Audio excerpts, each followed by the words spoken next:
Hi అండి, అందరికీ happy Easter all. Easter special మా ఇంట్లో అరేబియన్ పుడ్డింగ్ చేసుకున్నాను. ఎలా చేసుకున్నామో చూడండి. ఒక గిన్నె పెట్టుకొని అందులో 1/2 లీటర్ పాలు పోసుకోండి. ఇది ఫుల్ ఫ్యాట్ మిల్క్.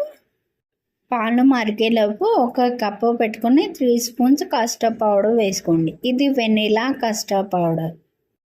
ఇప్పుడు కొన్ని వాటర్ పోసుకొని మంచిగా కలుపుకోండి.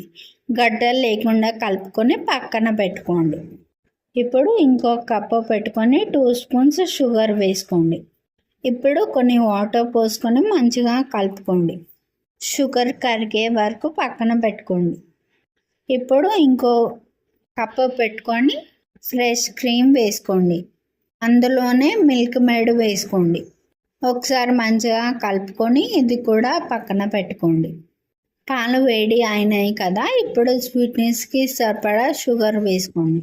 ఫ్రెష్ క్రీమ్ వేసుకోండి. ఇప్పుడు కొంచెం మిల్క్ మేడ్ వేసుకోండి. ఇప్పుడు పక్కన పెట్టుకున్న కస్టర్డ్ పౌడర్ని ఒకసారి కలుపుకొని పాలల్లో వేసుకోండి. ఈ కస్టర్డ్ పౌడర్ని మంచిగా ఉడికించుకోండి. చూడండి, ఇలా చిక్కగా కావాలి. ఇప్పుడు స్టవ్ ఆఫ్ చేసుకొని పక్కన పెట్టుకోండి.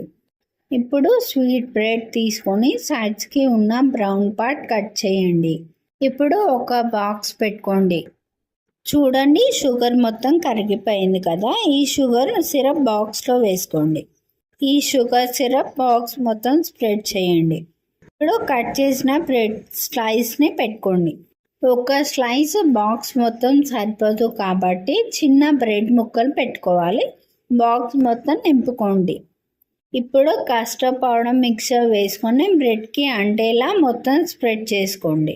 ఇప్పుడు క్రీమ్ మిల్క్ మేడ్ మిక్సర్ వేసుకోండి. ఈవెన్గా స్ప్రెడ్ చేయండి. ఇప్పుడు ఇంకో లేయర్ బ్రెడ్ పెట్టుకోండి. మళ్ళీ కొంచెం కస్టర్డ్ పౌడర్ వేసుకోండి. ఇప్పుడు పైనుంచి కొంచెం క్రీమ్ మిల్క్ మేడ్ మిక్చర్ వేసుకోండి. లాస్ట్లో డ్రై ఫ్రూట్స్ వేసుకొని గార్నిష్ చేసుకోండి. గార్నిష్ చేసిన దాన్ని ఫ్రిడ్జ్లో 2 అవర్స్ పెట్టుకోండి. 2 అవర్స్ తర్వాత చూపిస్తున్న చల్లని అరేబియన్ పుడ్డింగ్ రెడీ అయింది.